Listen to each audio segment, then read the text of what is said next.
Well, good morning there, internet people, and my subscribers and my YouTube fans. I haven't made a video for some time, and here's the reason.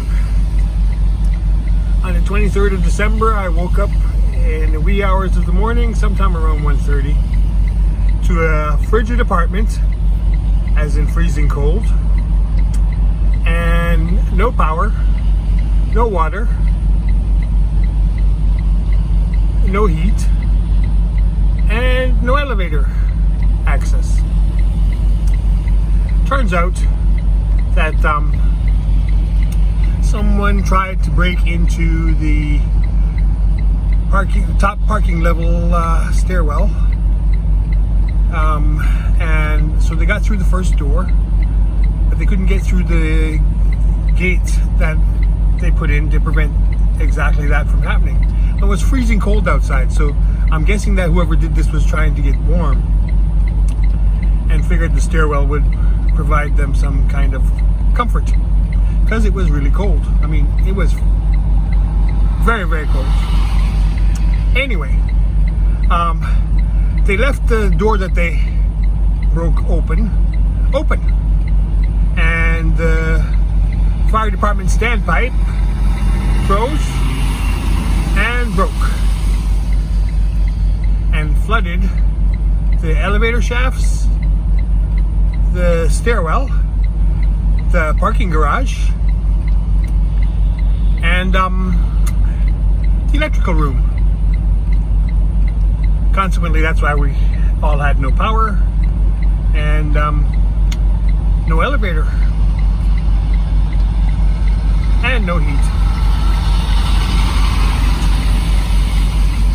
Well, sometime on Christmas Day, early morning, the electricity came back, so that's 2 days without electricity, and the heat never came back. Those of us who had portable heaters used them to keep our apartments warm, or to try to, because it never got warm. I had 2 heaters and my oven going at some point in time, and the building only had, like, each apartment has less than 100 amp service, and it's really poor, and the building was built in the 70s, so if you weren't careful, you would pop the breakers, and each unit does not have access to its own breaker. So if you blew the breaker, you were out of luck. Anyway, on Boxing Day, the 26th of December, it got so cold and so bad. Like, the lobby was completely frozen, and I guess the parking garage is above the lobby, right up to the 10th or 12th floor, I think. And then the pool is on the 13th or 14th floor. And I guess it's the 14th because it takes up the 13th floor as well, I'm guessing. And the pool gave way, flooding the elevator shaft once again, because by this point they had at least had one elevator working with, like how in the old days when you went to Woolworth, well, most of you won't remember this, there used to be a man in the elevator that punched the buttons and they actually operated a lever that took you to the floor you wanted to go to.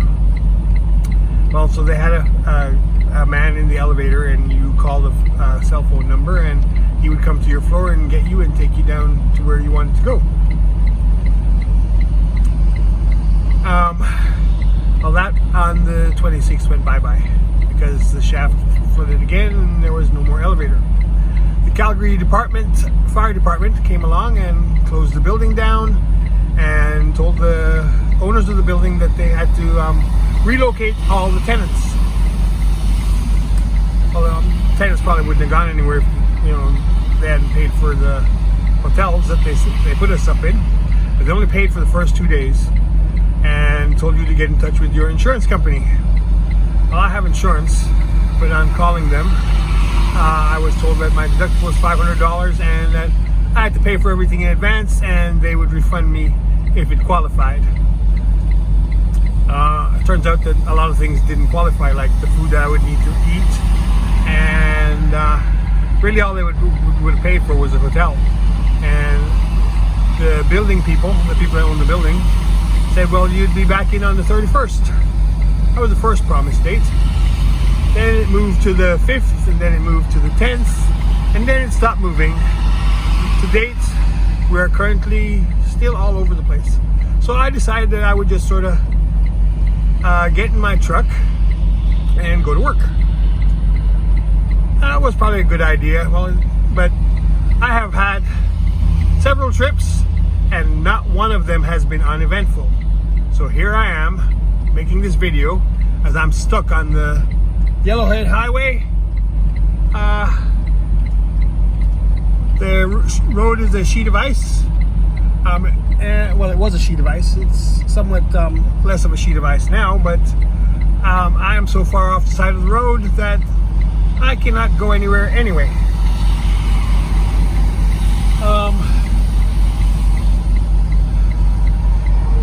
They're probably seeing that the company called the tow truck, and because of the weather being the way it is, no one's going to promise you when they'll get here.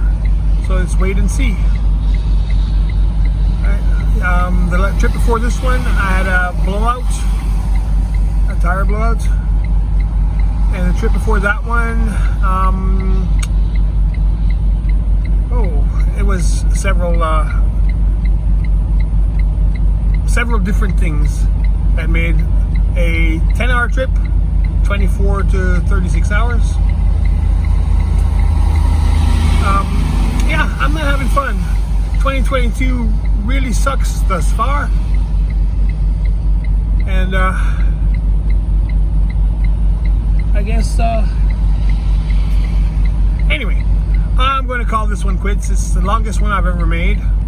Usually my videos are like 2 minutes when I do them on the road, and so this one is a little bit long. Please remember to hit the thumbs up button and subscribe if you sort of like what I do. I'm still in need of about 37 to 38 new subscribers to get to 50 so I can live stream while I'm going down the road. Anyway, thanks again for watching, and have a good day.